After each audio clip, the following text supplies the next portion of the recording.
broadcast on the John Deere JS26 bush mower. This procedure should be more or less the same for other mowers that feature the Briggs Stratton 700 series Quantum engine with ready start carburetor. So the first thing we've done is we've pre-warmed the mower to make the engine oil warm and to make the particulates loose. So what we'll do now is we'll just turn the mower around and get it ready for the oil to be drained. Things you'll need for this job, or things we recommend. At the minimum, you'll require a bottle of oil. You'll require the filters and spark plug for the mower. For John Deere mowers, you can purchase these in a maintenance kit which bundles all of the required parts together. As part of the John Deere kit, and this may be the same for other manufacturers, there's this marvellous, worth all of 10 cents drain tube. And this goes inside the oil filler and just facilitates clean removal of the old engine oil. So what we'll do at this point, just crack the cap and set aside the dipstick on a piece of shop towel. I recommend, in addition to the minimum requirements of the oil and the spark plug and filters, that you do have a bucket of water, some gutsy hard surface cleaner, and a shop vac or air compressor to remove loose dirt from the air pickup area where the filter goes. It's a good idea if you pre-clean the mower to remove the largest deposits of grass and dirt before attempting this procedure. Now that I've got the mower's top off, I'm going to take our fill tube, or drain tube as I should call it, and I'm going to stick it in the top here. It's actually very easy. You just push it in until it stops. It will become quite firm. And then just come this side of the mower, and if you can, skillfully and carefully, just try and get the tube to line up with the... There we go. I must credit John Deere here. I'm sure other manufacturers do it as well. That piece of plastic makes all the difference.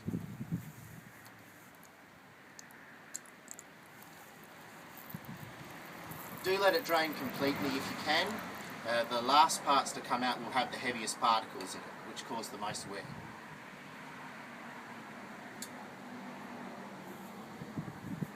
John Deere prescribed that the engine should be run for 5 minutes before attempting the drain process.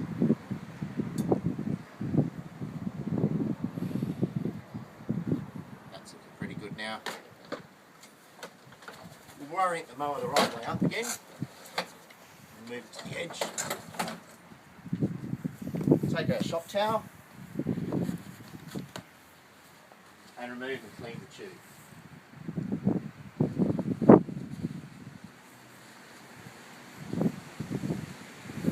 Hang on to the tube, it's useful later. This mower can take either plain mineral oil or a synthetic oil that meets the minimum of the API SJ standard. This oil actually exceeds the standard, so it'll be fine for use in the mower. The minimum is 10W30. This Mobil 1 oil is 5W30. The service fill of the mower is somewhere in the 500ml spectrum.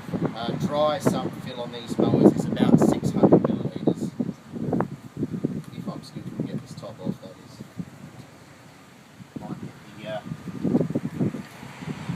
the leather man for this one.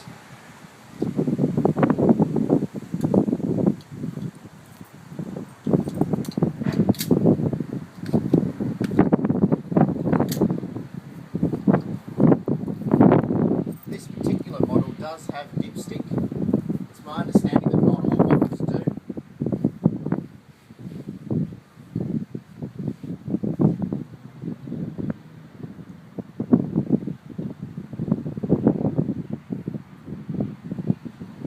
Check often. Overfilling is bad.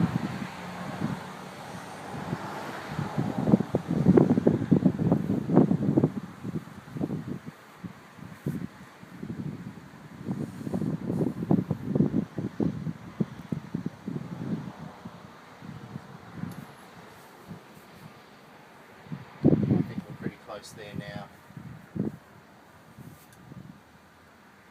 That should just about do us. Obviously prudent to check the level with the dipstick before confirming that it is or isn't done. Screw the cap all the way home, otherwise it doesn't reach the bottom of the sump.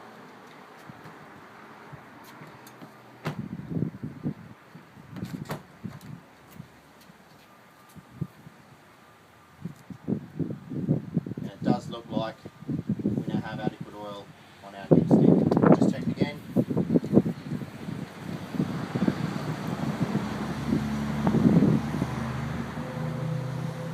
You can see that the oil is on the second dot, which is full.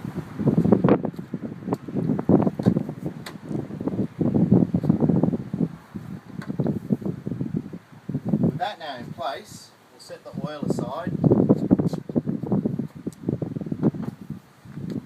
and we'll look inside the carburetor air filter door. For this part, we'll need a flat bladed screwdriver to access the filter. Ready start carbies have no primer bulb, and so everything that needs to be done is done through this hatch. There's no setting to be done by the user on the carburetor. The carburetor is controlled by a thermostat. John Deere prescribed that the thermostat does not require adjustment in normal use. Undoing the screw, we can open this door and remove it from the mower. Inside are two filters, which are quite appreciably dirty. This panel filter and this foam filter. You can see a large accumulation of grass has managed to find its way into the mower. But fortunately on this side of the filter there's nothing. So the filter has done its job.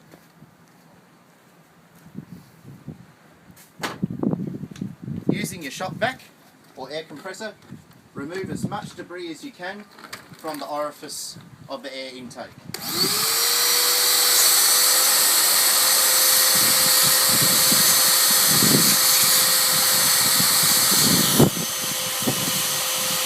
sure to pick up anything on the mower as well that will become airborne and find its way into the housing.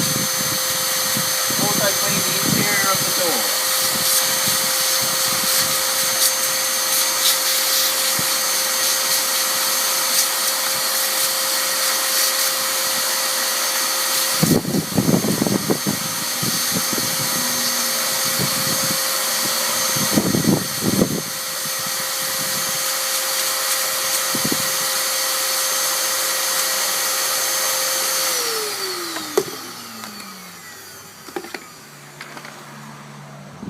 Inside your maintenance kit, although if you have another brand of mower with this engine you may have to buy these parts separately, you should find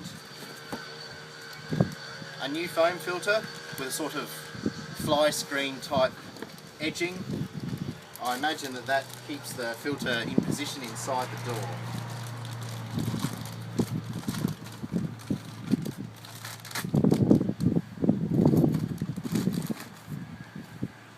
The filter goes in with the grate facing outwards. You can actually see on the door here there's markings where the grate has been against the plastic panel.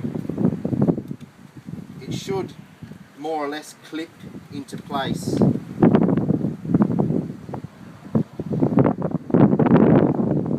Just bear in mind, it does appear that it is possible to mount this the wrong way up. I'm not entirely sure which way that is. There we go. That looks like it makes more sense now. Perhaps not. Yes, I see. It's important that this filter have one edge is folded, and that seems to align with this area here. Taking the foam filter in position now and putting the paper element in place.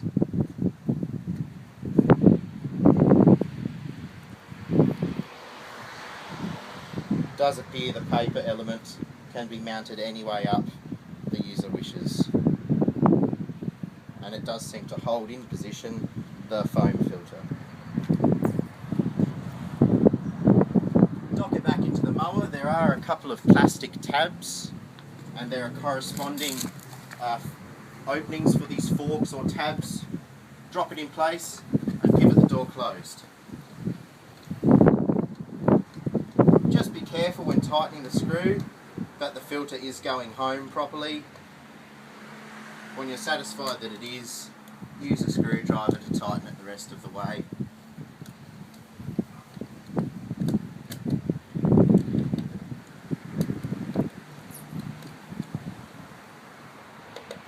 Which can be a bit tricky because they've used a flat bladed screw rather than a more preferable Phillips head. With that in place, it's probably a good idea now to have a look at the spark plug. Both Briggs Stratton and John Deere recommend that the spark plug for this lawnmower be changed annually or every 100 hours. It's been about 12 months since this mower was put into place, so by time we're due, remove the spark plug lead by just pulling it clear. Just check to make sure there is no debris or dirt inside the cap. This one's pretty good. Take a spark plug spanner and put it onto the spark plug and turn anti-clockwise to loosen the spark plug. These will be hot as the mower has recently been running.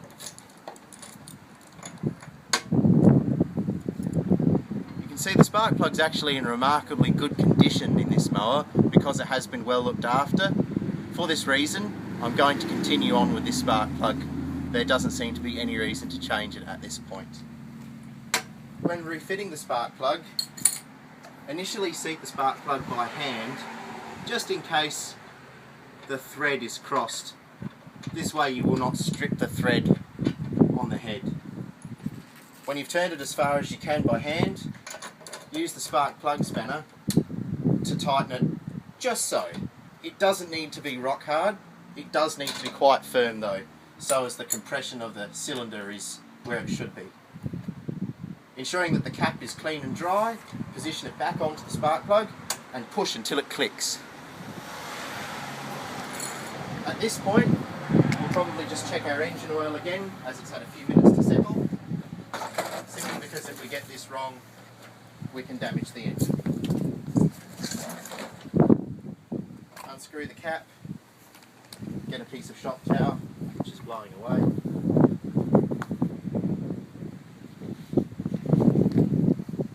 Withdraw the stick and determine that the oil level is correct.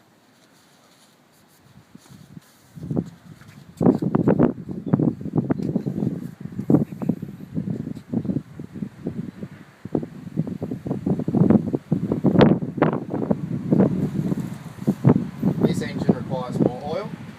Since checking last time and checking against the bottle, I can see there is a discrepancy.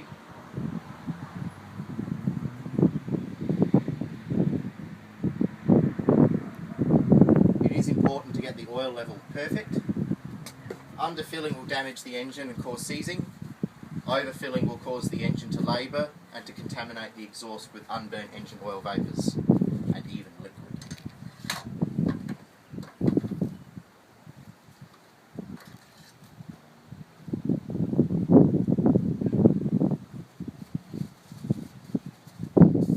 The adage of measure twice, cut once applies.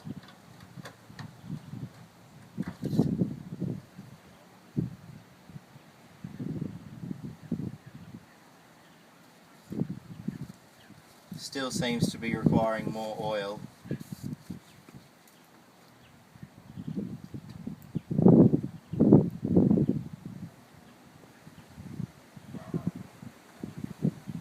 Just a little.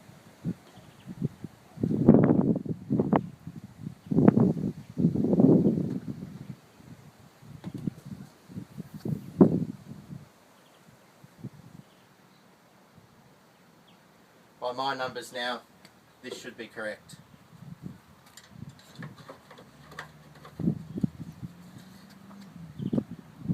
And I can see that it is. With that now in place, dipstick to the mower and close it. Check the engine for any problems by running the mower.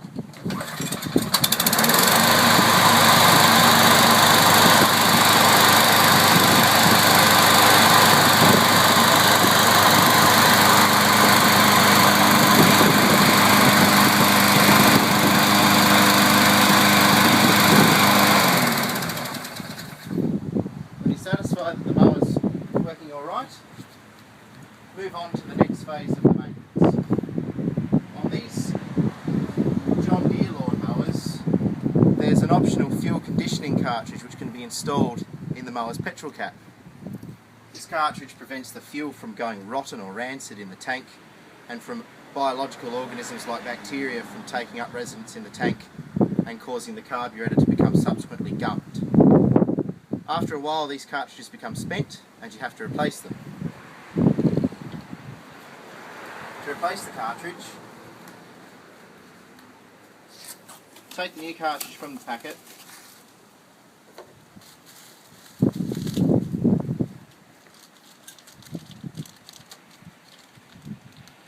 as you can see, it is a genuine Briggs Stratton spare.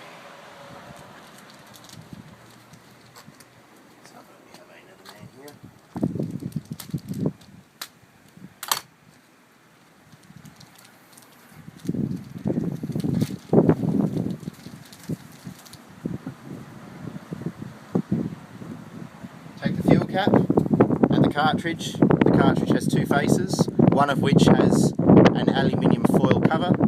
The aluminium foil cover end is depressed into the cap.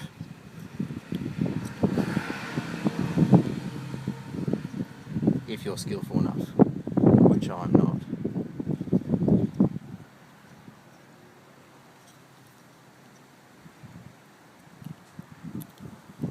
This vent plug is removed once the cartridge is in situ. The cap is now replaced to the mower.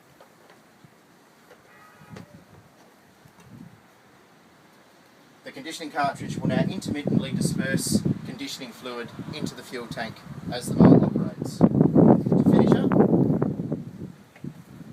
get your soapy water, hard surface cleaner and shop towels.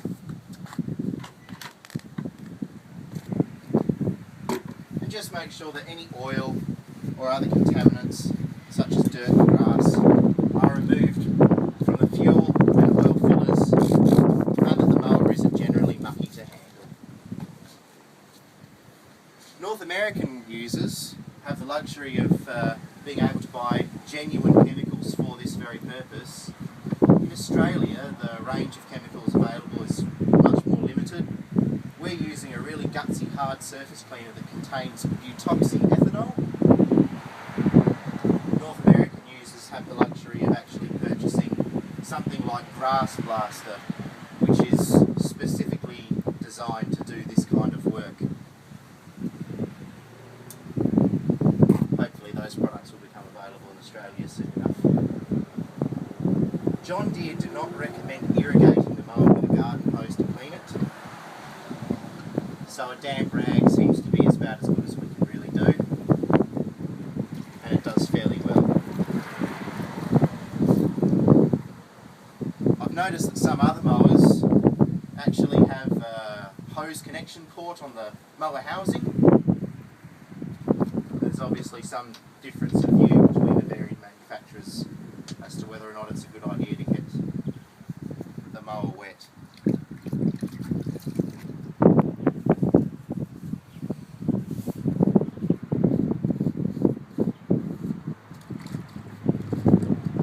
Most of these mower surfaces are well painted and do actually wipe clean easily. If you do come up against a piece of stubborn grass, just spray neat hard surface cleaner on it and allow it to soak for a few moments before rinsing it off with the shop towel. Same for wheels.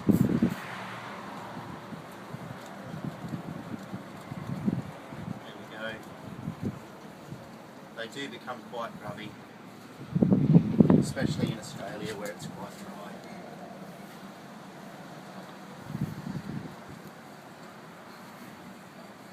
Don't forget as well to either use the shop vac or the air compressor to clean your catcher at least periodically, as it will maintain airflow, which facilitates better grass clipping pickup during mowing, and also because it helps contain weed and pest seeds from being redistributed into your lawn. I hope this review helps you.